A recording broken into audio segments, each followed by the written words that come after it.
tardes, hermanos. Buenas tardes, hermanos. Buenas tardes, no estoy solo, qué bueno. Yo soy la antigua, traigo cuaderno. No se asuste cuando dé vuelta las hojas varias veces, ¿eh? Si no es tan largo.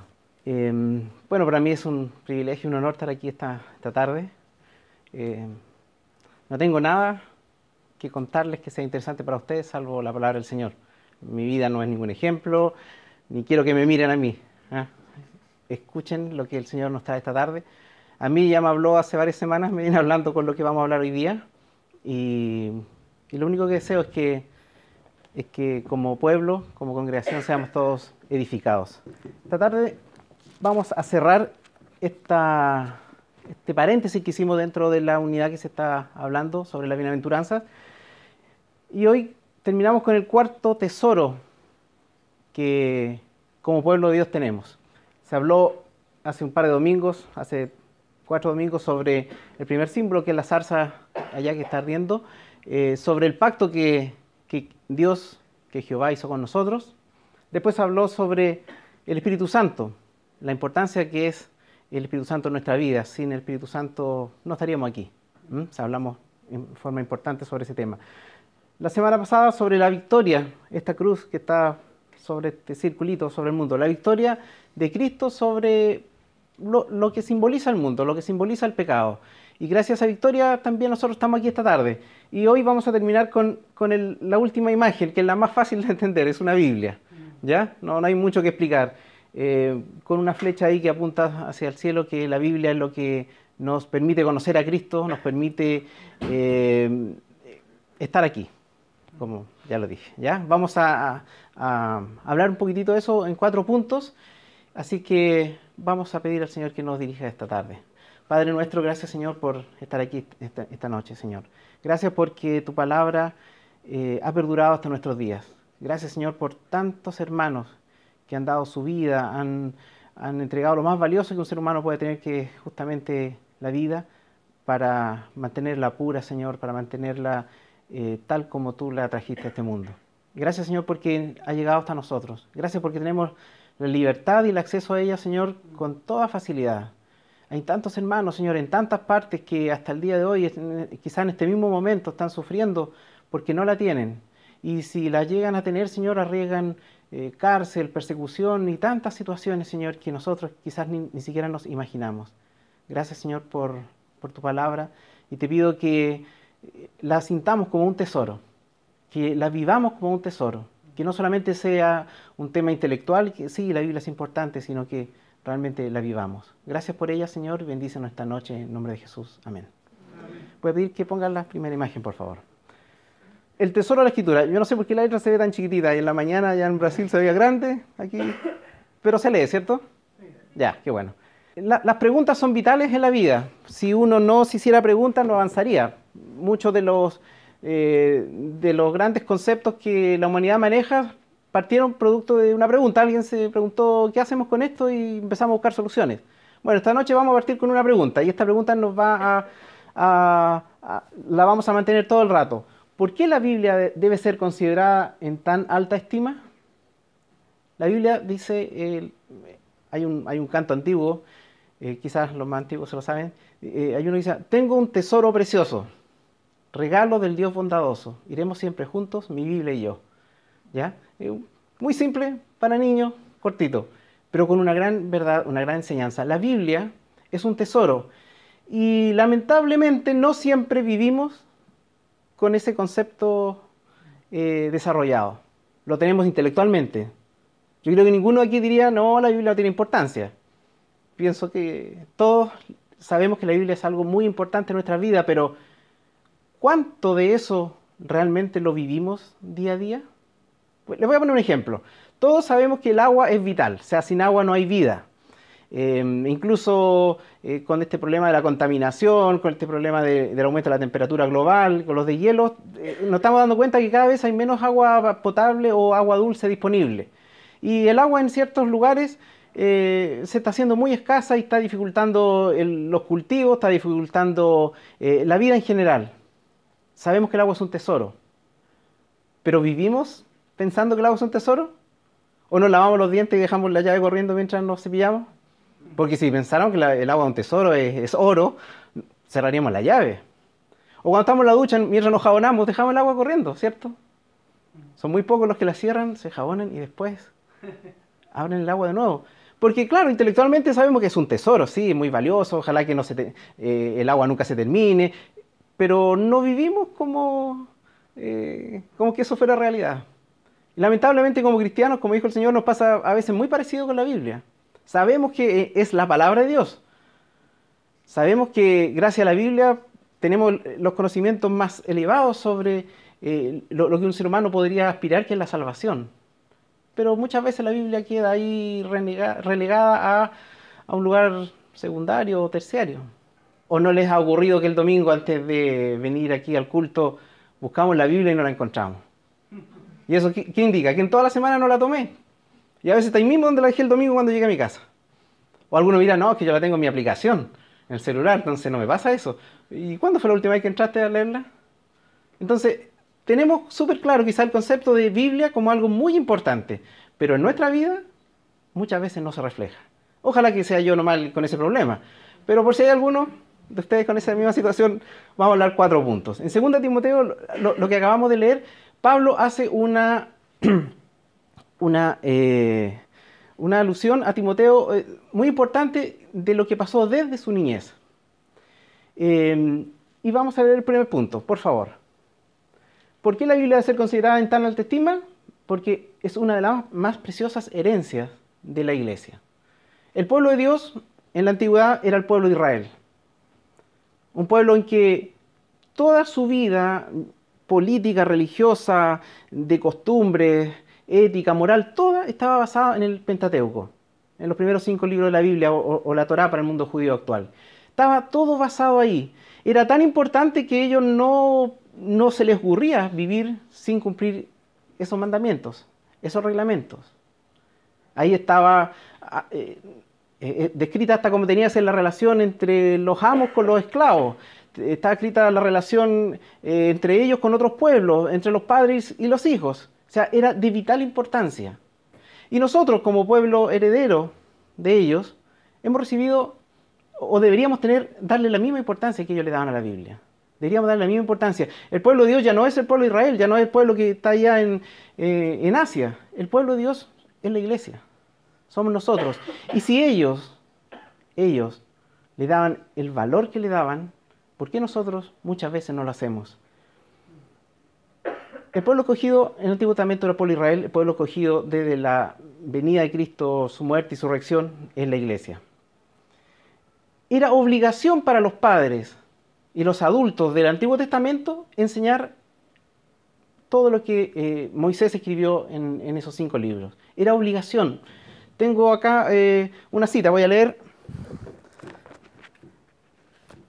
Deuteronomio 4:9, dice: por tanto, guárdate y guarda tu alma con diligencia, para que no te olvides de las cosas que tus ojos han visto, ni se aparten de tu corazón todos los días de tu vida. Antes bien, aquí viene la orden, las enseñarás a tus hijos y a los hijos de tus hijos.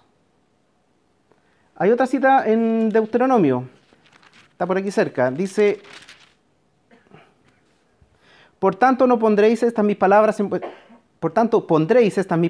vuestro corazón y en vuestra alma, y las ataréis como señal en vuestra mano, y serán por frontales entre tus ojos, y las enseñarás a vuestros hijos, hablando de ellas cuando te sientes en tu casa, cuando andes en el camino, cuando te acuestes y cuando te levantes, y las escribirás en los postes de tu casa, en las puertas, etc. Hay una orden clarísima al pueblo de Dios de qué tenían que hacer con la enseñanza bíblica. Y esa enseñanza también llega a nosotros. Nosotros somos herederos también de ese mandato. ¿Cuántos de nosotros lo cumple? ¿Cuántos de nosotros a nuestros hijos cuando han sido pequeños, desde chicos le hemos estado dando ahí, repitiendo el versículo, cantando una alabanza, cuando hay una necesidad en la casa, cuando hay una enfermedad, en vez de hablar primero del doctor, hablamos de que tenemos que orar? ¿Cuántos de nosotros hemos hecho eso? ¿Cuántos de nosotros hemos sido responsables en el sentido de que lo hemos hecho? ¿O nuestra actitud ha sido otra? Ha sido es que es chiquitito, ¿cómo le voy a enseñar un versículo cuando sea más grande? Pero se sabe todas las canciones en la radio, niñito. Pero no somos capaz de pensar que el versículo sí lo va a aprender. ¿Cuántas veces nuestra solución a nuestras necesidades pasa por un tema externo y no pasa por arrodillarme? ¿Cómo le voy a enseñar fe si no cumplo este mandato? Para el pueblo de Dios, para el Antiguo Testamento, era una preciosa herencia la palabra del Señor. En el primer versículo que leímos en Timoteo, yo lo voy leyendo para que vamos recordando lo que decía. En 2 Timoteo 3:14, Pablo le dice a Timoteo, persiste tú en lo que has aprendido. Persiste tú en lo que has aprendido. Timoteo era un niño judío, un joven judío. Su mamá era judía, su abuela era judía. Y si nos vamos al versículo 5 del capítulo 1, dice, le habla Pablo a Timoteo, le dice, trayendo a la memoria la fe no fingida que hay en ti, la cual habitó primero en tu abuela Loida y en tu madre Eunice, y esto seguro que en ti también. Es decir, aquí Pablo hace una referencia súper importante. Habla que su abuela y su mamá cumplieron este mandato que era para los antiguos. Y por su responsabilidad encontramos a un Timoteo creyente. Si no hubiesen sido responsables con esa enseñanza, no estaría 1 Timoteo y 2 Timoteo aquí. Pablo no hubiera tenido el ayudante que tuvo. Timoteo no hubiese sido el sostenedor de muchas iglesias. La responsabilidad de una abuela y una mamá por seguir la enseñanza bíblica nos ha permitido conocer a este Timoteo. Con eso no quiero decir que cuando uno hace las cosas bien, los hijos van a hacer todo lo que uno espera. Nosotros fuimos hijos y nos enseñaron muchas cosas, igual hicimos lo que no correspondía y quizás aprendimos a golpes. Y eso va a ser lo mismo para nuestros hijos o nuestros nietos o nuestros sobrinos, que a pesar de que saben lo que tienen que hacer, no lo hacen. Bueno, mismo Pablo lo dice. Lo que quiero hacer, eso no hago, y lo que no quiero hacer, eso hago. Pero ya es una responsabilidad de él, de ella. Pero mi responsabilidad como padre, como tío, como abuelo, es llevarla por el camino del Señor. El Señor decide las cosas, Él es soberano en todo. Él verá si ese hijo va a ser fiel o no va a ser fiel. Pero usted, yo, tú, tienes que salvar tu responsabilidad, como lo hizo esa abuela y esa mamá. Como lo hizo la abuela Loida y la mamá Eunice de Timoteo. Y esto es para los que somos un poco profesores, que siempre andamos viendo como el lado pedagógico de las cosas. En el versículo 14 dice, persiste tú. Es una expresión que ya poco la usamos. Está en el modo indicativo, tiempo, ¿quién sabe? Tiempo o modo, depende de cómo lo quieran ver. Imperativo, persiste tú. Es una orden. Y el imperativo no tiene pasado ni futuro, tiene presente. Y Pablo le dice, Timoteo, persiste tú. Hoy. No cuando tengas ganas, no cuando te sobre el tiempo. No, persiste hoy, no mañana. Persiste. Persistir, el diccionario dice que es mantenerse constante en algo. Yo no persisto si hago las cosas una y dos veces y después ya no me resultó. Eso no es persistir. Es mantenerse firme por largo tiempo en alguna actividad. Esa es otra definición de persistir. Significa que una vez, dos veces, tres veces, te canses o no te canses, tienes que hacerlo. Eso es persistir. Y le dice, persiste tú, o sea, la orden va dirigida a él. Y si a ese versículo le sacamos el persiste tú, el tú, y ponemos nuestro nombre, no hay ningún problema. Porque me lo está diciendo a mí, te lo está diciendo a ti. Persiste Benjamín. Persiste Débora. Persiste Miguel. Es una orden para uno, es personal. No le dijo que la iglesia persista. No, va con nombre y apellido. Entonces, este mandato, esta instrucción es tuya, es mía. ¿Hay que persistir? ¿En qué? Bueno, la continuación del versículo nos aclara un poquito. Dice, persiste en lo que has aprendido. Hay algunas versiones que dice, después se le agrega, y te persuadiste. Otra dice, en lo que ha sido confiado a ti. Otra en lo que has sido convencido. Pero en el fondo, persiste en lo que has aprendido. ¿Qué aprendió Timoteo? si vemos los primeros versículos de este capítulo, Pablo hace una referencia a dos tipos de personas. Dice, parte el versículo 1 con el capítulo 3, dice que vendrán tiempos peligrosos, en que habrá hombres amadores de sí mismos, avaros, vanagloriosos, soberbios, blasfemos, desobedientes a los padres, ingratos, impíos, sin afecto natural, implacables, calumniadores, crueles, aborrecedores de lo bueno, traidores, etc. Una lista larga de cómo van a ser las personas en los últimos tiempos, los tiempos peligrosos. Y después hace un paralelo, dice, pero tú me has conocido, Timoteo. Y tú has conocido mi doctrina, mi conducta, mis propósitos, mi fe, mi amor, mi paciencia. Has conocido mis persecuciones, mis padecimientos, como los que me sobrevinieron y nombro algunos lugares. Y en todos los he sufrido y de todas me ha librado el Señor. Es decir, Timoteo, ¿de qué tenía que preocuparse de ser persistente? De la doctrina que había recibido. ¿Y qué doctrina había recibido de Pablo? Es la que leí en segundo lugar. Timoteo conocía cómo había vivido Pablo, gracias no a Pablo, a la conversión que hizo Cristo en él. Y le dice Pablo, persiste en aquello, persiste en aquello. Como lo dije antes, también Timoteo obtuvo información, la primera de su vida, de su abuela y de su mamá. Aquí hay un dato interesante para los que nos gustan los detallitos.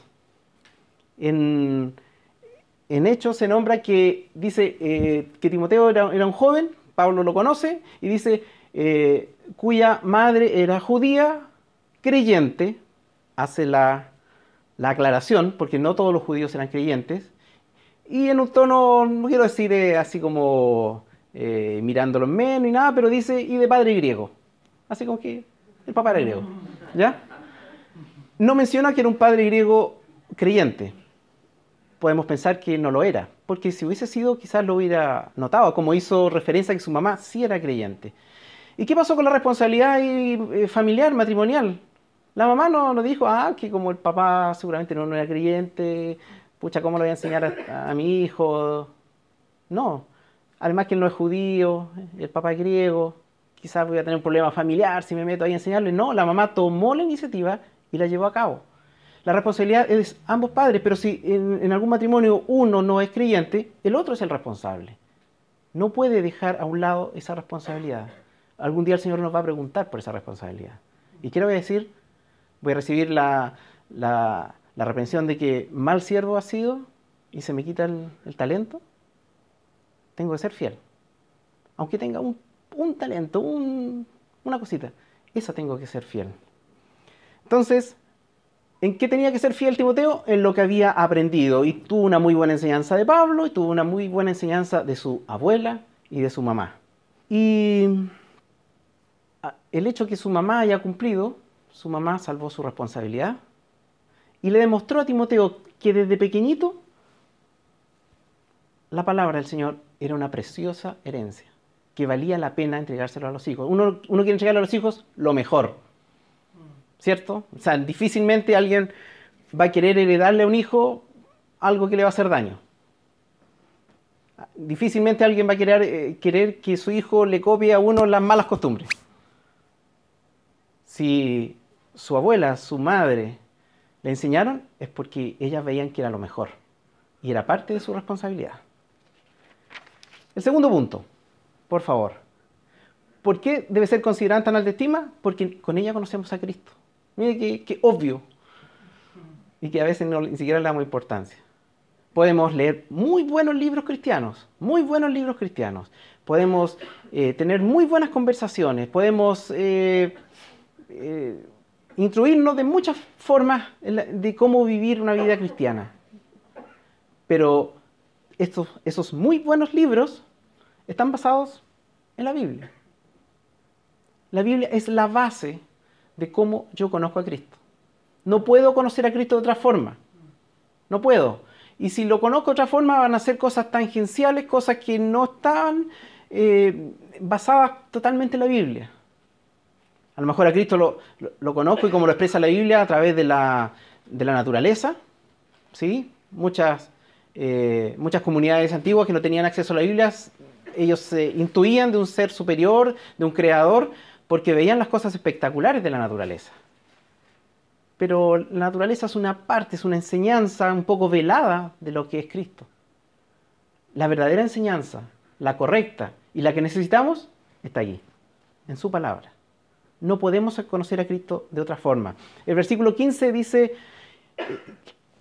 relacionado a este punto, dice que pueden darte, la Escritura, pueden darte la sabiduría necesaria para la salvación mediante la fe en Cristo Jesús. Miren qué poderoso, qué poderosa es su palabra. Nos pueden dar la sabiduría necesaria para la salvación. Hay otra versión que dice que agrega un verbo. Seguramente estaban en alguno más original. Y le agrega la palabra poder. Es decir, ese versículo quedaría que tienen el poder de darte sabiduría para salvación. La Biblia no es un escrito cualquiera. Y cuando usamos la Biblia para cualquier otra cosa, en el fondo estamos siendo herejes. La Biblia es para conocer a Cristo, es para aprender de Él y lo que Él quiere que aprendamos de Él.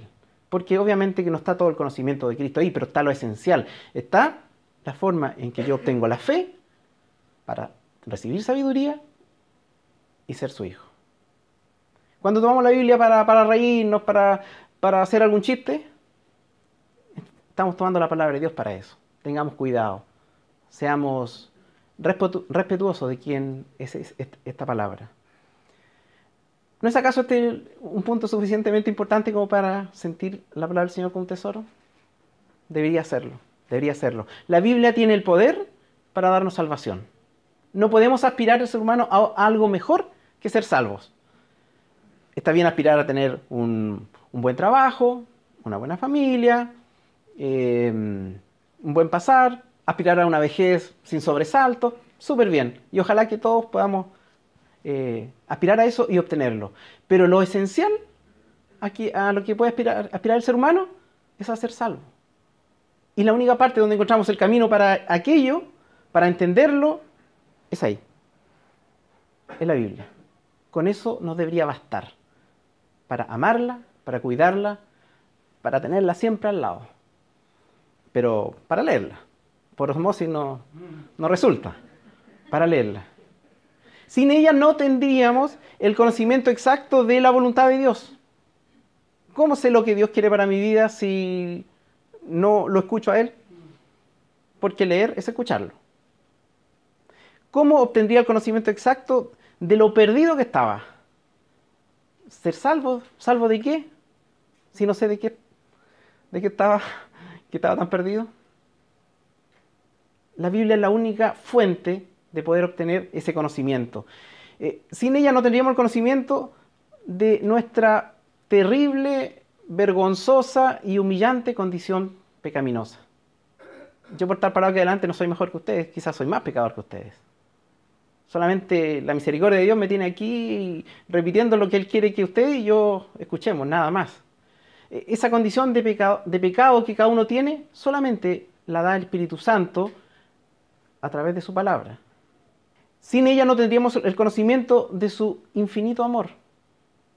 De su infinito amor. Uno siempre ama a alguien. Y cuando ama a alguien, trata que ese alguien de lo mejor posible. Cuando uno ama a alguien, ese alguien se transforma quizás malamente en el centro de la vida de uno. No debería ser así. La vida siempre debería ser Cristo. ¿Y cómo voy a saber yo cuánto Él me ama si no lo escucho a Él? Si no lo leo de Él. Sin ella no tendríamos el conocimiento de su gracia. Gracia, esa palabra la ocupamos mucho y a veces ni siquiera la entendemos bien. Gracia es lo que recibimos sin merecerlo. Son las bendiciones de Dios, llamémoslo así, que nosotros recibimos día a día, momento a momento, sin merecerlo. Y sin la palabra de Dios no conoceríamos de esa gracia. Y no conoceríamos de la misericordia, que también es otra palabra que la usamos mucho y a veces no la tenemos clara. Misericordia es, digamos, lo contrario de gracia. Es no recibir lo que sí merecemos. Si usted está aquí hoy día es porque en la mañana amaneció vivo.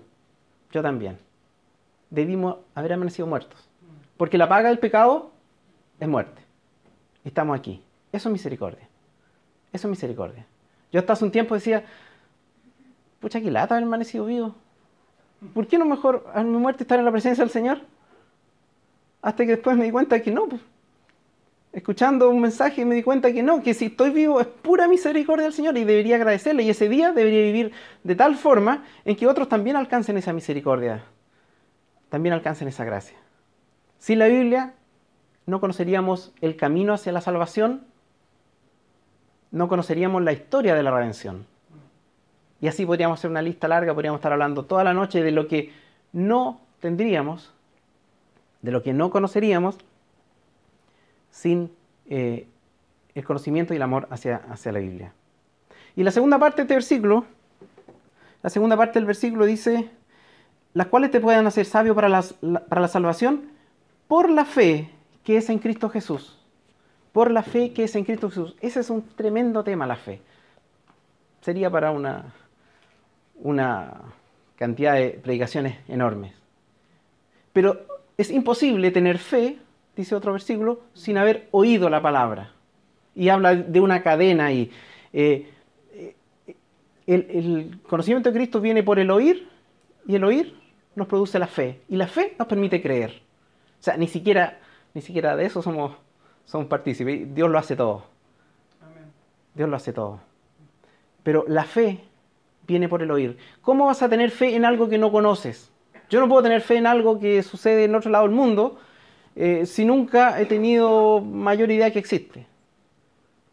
¿Cómo vas a tener fe tú en Cristo? ¿Cómo vas a tener tu fe en que Él es el sanador, es el salvador, es el consolador, es tu amigo, es todo lo que es Cristo? ¿Cómo vas a tener fe en que Él está contigo siempre si no lo has leído, si no lo conoces, si no has entrado a una intimidad con Él? No puedes. No puedes. Solo a través de la Biblia conocemos a Cristo. El poder de la palabra nos permite tener fe y la fe nos permite creer en Cristo para ser salvos. Si hay aquí alguien que no ha experimentado eso, lo invito a que hable con el Señor. Que llegue a su casa y le diga, Señor, me gustaría tener esa fe. He escuchado tu palabra hoy. Me gustaría tener esa fe, esa convicción, esa seguridad. Quiero ser tu hijo. Lo invito porque es lo más alto que podemos aspirar los seres humanos. El tercer punto, por favor. Debe ser considerada tan alta estima porque Dios la inspiró directamente mediante su Espíritu. El comienzo del versículo 16 dice, toda la Escritura es inspirada por Dios. Toda la Escritura es inspirada por Dios. No es un libro cualquiera. Es cosa, si alguien que no es creyente, a pesar de eso, debería, si es riguroso intelectualmente, debería reconocer en la Biblia que hay algo especial, aunque no sea creyente. Es un libro que la gente da la vida, ha dado la vida por mantenerla. Hace un tiempo circuló en redes sociales un videíto de unos hermanos que reciben unas Biblias en China. Quizá alguno de ustedes lo vio. Impactante cómo esos hermanos lloraban porque podían obtener una Biblia. De contrabando seguramente recibieron las Biblias.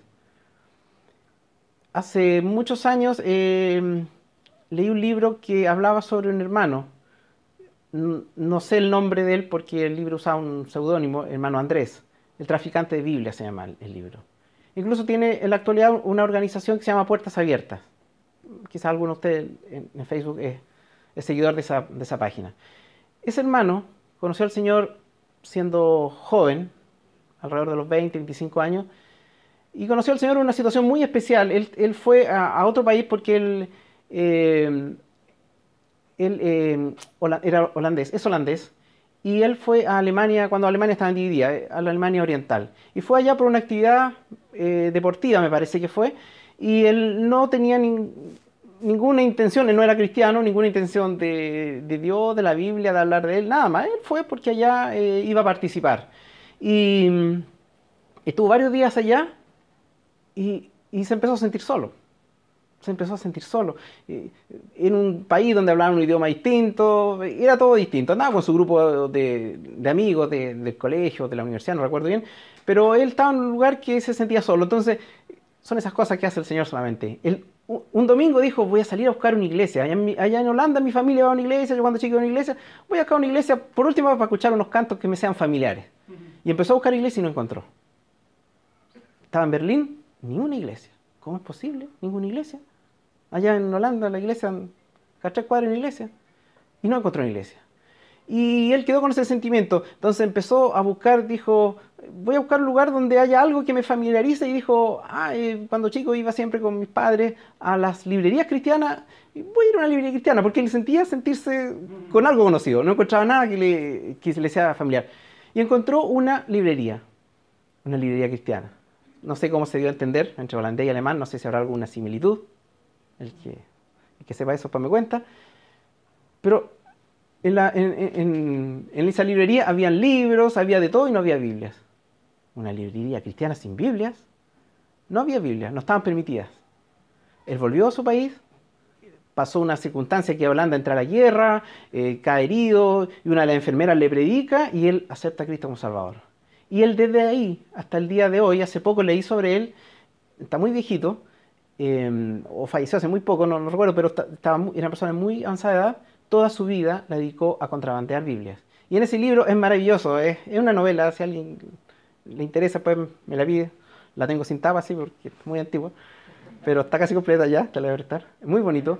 Él habla cómo entraba en su Volkswagen, el escarabajo clásico, antiguo, él lo acondicionó para poder meter la mayor cantidad de Biblias y en el momento que iba a cruzar la frontera, que él veía que revisaban a todos los autos para que no entrara nada prohibido por el gobierno alemán, él se ponía a orar y el Señor hacía milagros pero tremendos y lograba entrar con 10 Biblias, 100 Biblias. Dice que un momento que ya él tuvo que hasta reacondicionar el auto para tratar de meter Biblias por otros lados. Y nunca lo pillaron. Y él entraba a esos lugares y se contactaba el libro, con hermano aquí, y le entregaba unos 10 Biblias, a otros tantas, y los hermanos le decían, él le decía, ¿cómo las va a entregar? No se preocupe, yo tengo mi forma, si nos juntamos unos cultos en el bosque, bajo tierra, en cultos que ni siquiera podemos cantar para que no nos escuchen, pero sabe que esta Biblia va a ser un tesoro. Y después él volvía a visitar esos lugares y encontraba que los hermanos rompían la Biblia, digamos, entre comillas, porque cada uno se llevaba una hoja, porque era la Biblia para quizás cuantos. Y era tanto su amor por leer la Biblia y por tenerla que se la aprendían de memoria. Porque yo tenía esta hoja toda la semana y era lo único que podía leer. Y se aprendían. Parece una historia de hace muchos años. No, pasó hace 30, 40 años. Para mí no es tanto porque tengo un poco más. Quizás para ustedes toda la vida. Pero es algo que hoy sigue ocurriendo. ¿Un libro común y corriente podría generar esa situación? Lo veo muy difícil. Y así podemos irnos a otras situaciones. Por siglos se escribió 66 libros, muchos autores. Y si uno las lee, todas apuntan hacia Cristo. No es común en otro libro.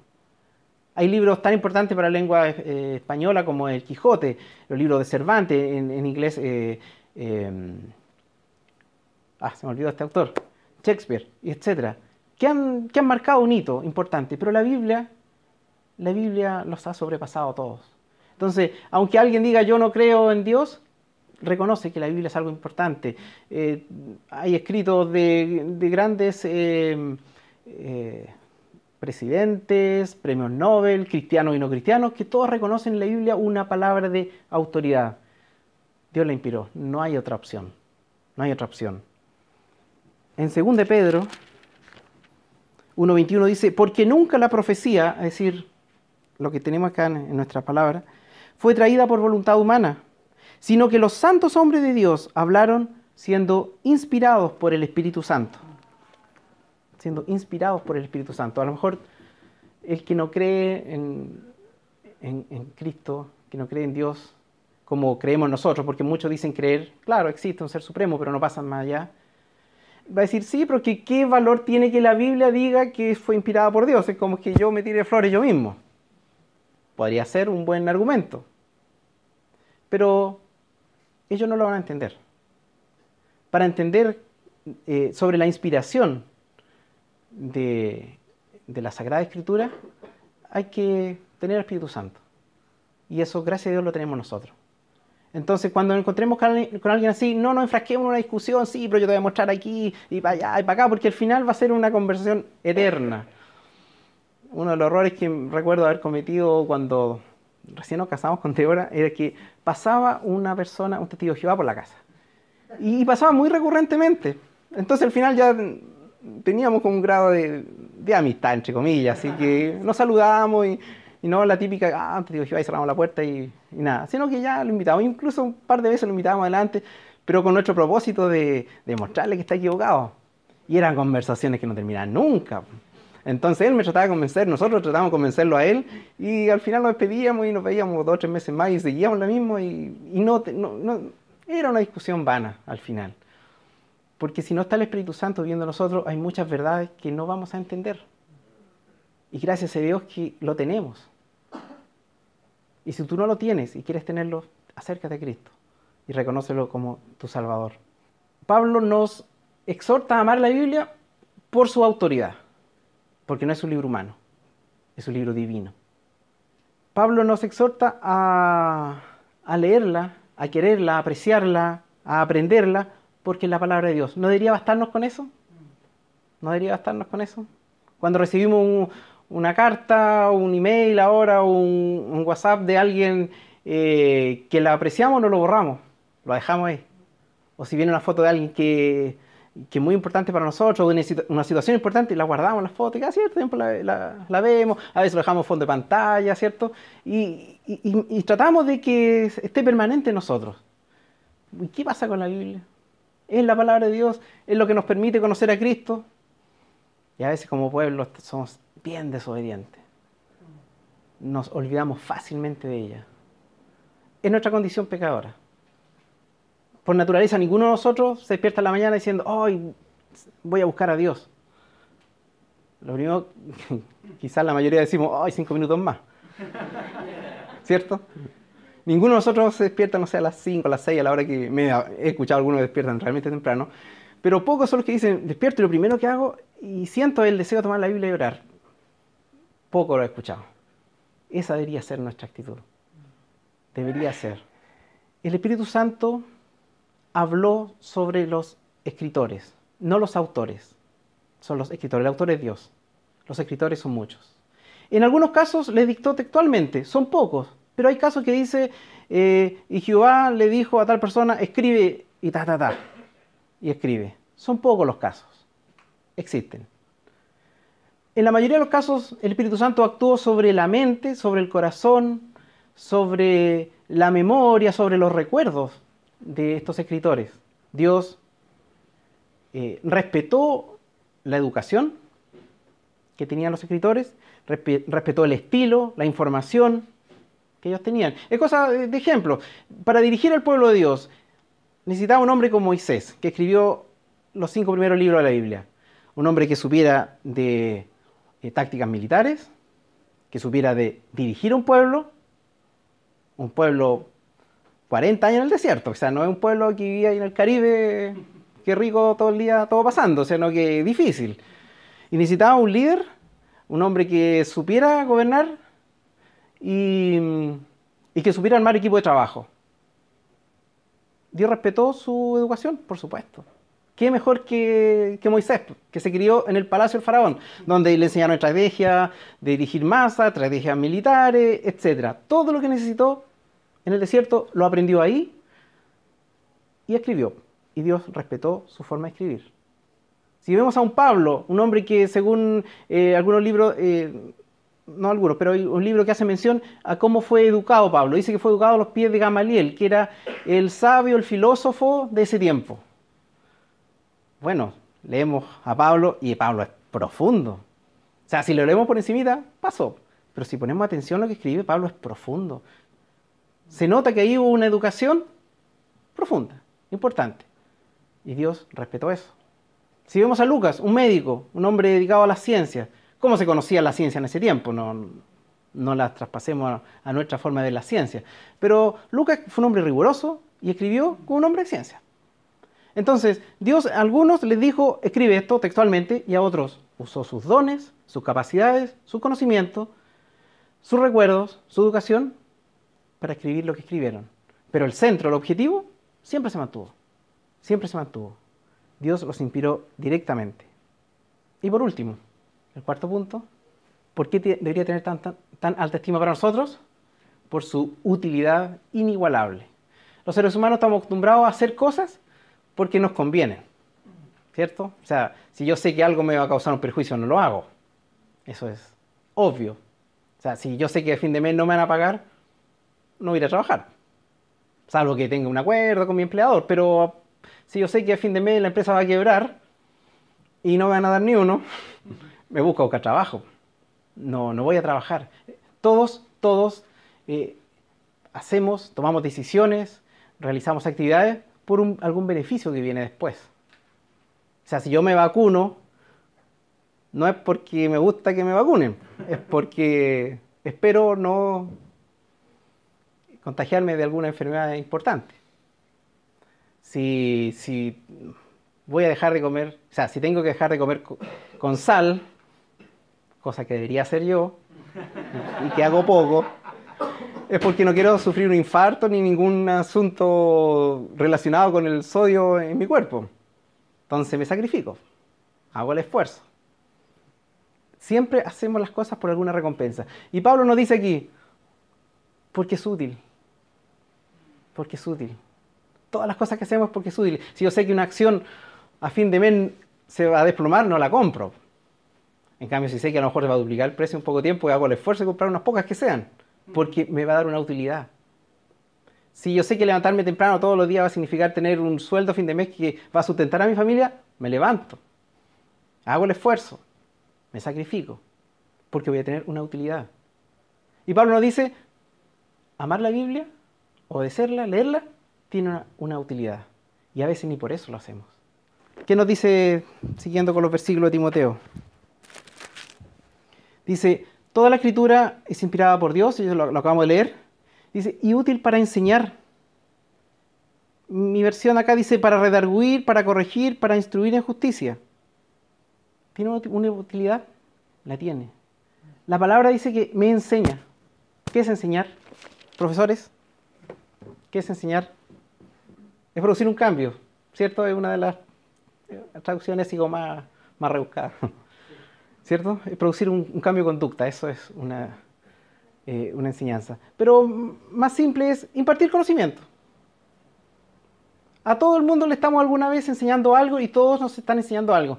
A veces uno se siente el orgullo, al tiro la aflora cuando a uno lo tratan un poco de ignorante. Oh, que es doloroso. Pero todos somos ignorantes en algo. Y eso me ha costado aprenderlo, pero he tratado.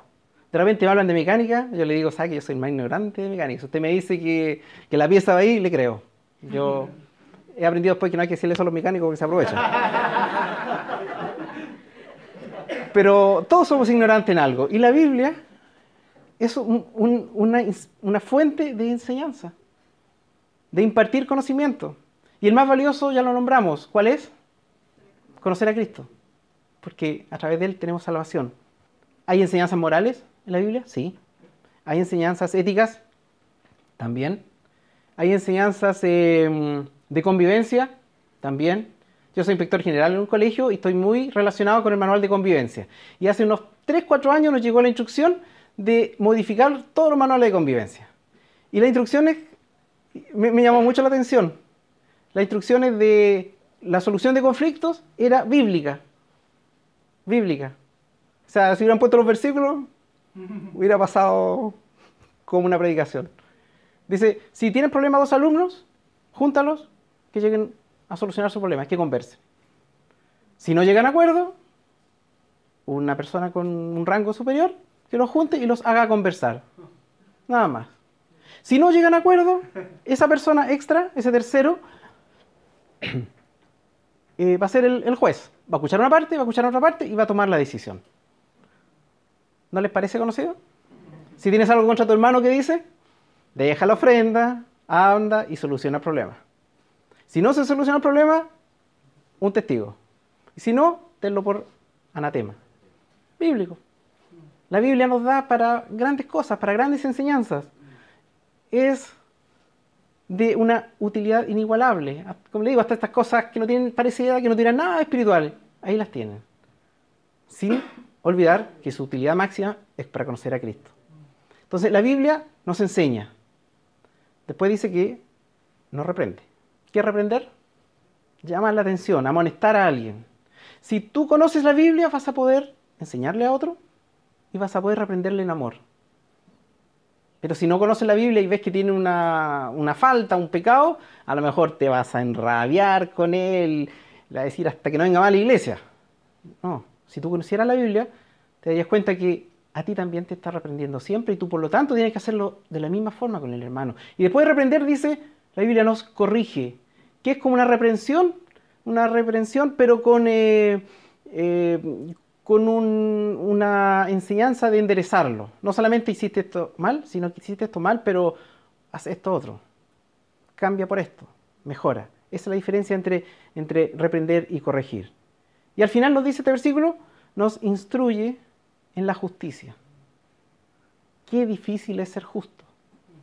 Qué difícil es ser justo. Impartir justicia debe ser peor. Disculpe que me ponga como ejemplo, pero a veces en el colegio uno escucha una parte, escucha la otra. No hay a quién creerle. Y los dos tienen testigos, los dos tienen súper buenas versiones, tienen excusas. Y uno al final dice, Señor, dame sabiduría aquí. Suspendo los dos, no suspendo ninguno, llamo al apoderado a uno, a ninguno, a los dos. Dime qué hacer. Qué difícil es dar justicia, impartir justicia. Siempre hay mucha crítica al sistema judicial y comparto muchas de esas. Pero también digo, qué difícil estar a los pies de ese hombre que la sanción máxima no es suspender o no suspender como la mía, es mandarlo preso. Qué difícil. Bueno, la Biblia dice que es un lugar donde podemos instruirnos para la justicia, para vivir una vida buena bajo los principios de Dios. ¿Acaso no es motivo para querer la Biblia? ¿No es motivo? Y termina esta cita con el versículo 17, a fin de que el hombre de Dios sea perfecto. Espectacular. Enteramente preparado para toda buena obra. ¿Les gustaría ser perfectos? A mí me gustaría ser perfecto. No lo soy, estoy muy lejos de serlo. Pero la Biblia dice que la palabra de Dios nos lleva a eso, a ser perfectos. La perfección nunca la vamos a alcanzar a la tierra porque desde que fuimos engendrados por nuestros padres venimos con la semilla del pecado y lo desarrollamos y el primer día de vida uno ve una bobita tranquilita y todo, pero cuando tiene hambre le da la rabia y ya es una reacción pecaminosa que no es voluntaria en esos momentos, pero que sí lo va a hacer cuando ya quiera conocimiento, cuando ya se dé cuenta que se puede manipular, que si yo lloro a esta hora me vienen a buscar y me meten en la cama con mis papás, etc. A fin de que el hombre de Dios sea perfecto, enteramente preparado para toda buena obra. Como le digo, no vamos a llegar a ser perfectos en la tierra. Sí, nuestra perfección se va a alcanzar totalmente en el cielo, cuando vivamos con nuestro Salvador. Pero podemos sí dar pasos hacia una vida que corresponde a un cristiano. Que corresponde a un cristiano. Una vida con las menores faltas. Una vida en que ojalá no existan los defectos. Cuando los niños vean a los papás como lo máximo. En la mañana allá en Brasil, un gallo les preguntaba, le preguntaba a mi hijo, a Israel, ¿yo fui perfecto para ti? Sí. ¿Soy perfecto ahora? No. Para los niños en el colegio, lo que dice el profesor hasta cierta edad es, y está sobre la enseñanza de los papás. Es curioso, si un niño, no sé, pues escuchó por error que 2 más 2 era 5, le escuchó decir a la profesora, aunque la profesora estaba ahí hablando de otra cosa, pero él se quedó con esa idea, en la casa no hay cómo sacarle que 2 más 2 no es 5, porque me lo dijo la profesora. Después ya por ahí, por cuarto, quinto básico para arriba, ya el profesor es un estorbo, es una molestia. Pero antes es perfecto. Los papás fuimos perfectos. Después se dan cuenta que no somos perfectos, estamos muy lejos de la perfección y que somos igual que ellos. Pablo afirma que la Escritura es suficiente para alcanzar la perfección. Entonces, si tú no estás cerca de la perfección, una de dos. O Pablo estaba mintiendo, podría ser. O tu amor, tu cercanía hacia la palabra no existe. Es mínima. Tú decides. Pablo está mintiendo, tú eres el equivocado, no hay más opciones. Aquí nadie es enteramente perfecto. Ustedes no lo son, yo no lo soy. Entonces, seguramente nos está faltando lectura, nos está faltando conocimiento, nos está faltando vivir la Biblia. De repente uno se encuentra con discusiones que no llevan a ninguna parte. No, es que yo uso la versión tanto de la Biblia y esta es mejor que la tuya porque está más cerca de los originales. Ah, no, pero yo ocupo esta otra que es más entendible. Y así nos encontramos con un montón de versiones. Hay versiones mejores que las otras. Eso es así. ¿Hay versiones que son más recomendables que otras? Absolutamente. Pero no importa la que tú uses. Mi pregunta es, ¿vives esa versión? ¿O la defiendo a muerte, pero en el momento de los que hubo, como se dice, ni la conozco? No importa cuál versión uses, ¿la vives? Ojalá que sí, ojalá que la vivas. Nuestra naturaleza es pecaminosa, es caída y es corrompida. Es corrupta por todos lados. Hasta lo más bueno que queramos hacer está teñido con algo de pecado. Hasta lo mejor. Incluso había un predicador que, para que vean que el que está aquí adelante sufre los mismos problemas que el que está sentado ahí abajo. Yo prefiero estar sentado que estar aquí. El predicador iba bajando después de dar un sermón y un hermano se le acerca y le dice, hermano, qué bueno su sermón. Y el predicador, no sé si sería pastor, le dijo al hermano, Satanás recién me lo dijo. O sea, el orgullo está en nosotros tan presente que hasta las cosas mejor que queramos hacer está teñida con algo de pecado. Y a veces mucho más que algo de pecado. Entonces, la perfección solamente nos podemos ir acercando a ella a través del conocimiento de la palabra. Nuestra vida espiritual, nuestra vida cristiana debe ir en aumento. Debe ir en aumento. ¿Y eso cómo lo obtenemos? Solamente a través de amar, de reconocer como un tesoro nuestra escritura, tomarla, leerla y hacerla parte de nuestra vida. Es como el ejemplo inicial, el ejemplo del agua. No saco nada con darme cuenta que el agua es súper importante. Si pongo la manguera a regar y se me olvida y de repente miro por la calle y veo que está toda la cuadra mojada, así, el pavimento, la manguera, y la voy a cerrar. Pero defiendo el agua, me inscribo en todas las campañas para defender el agua y el agua la boto.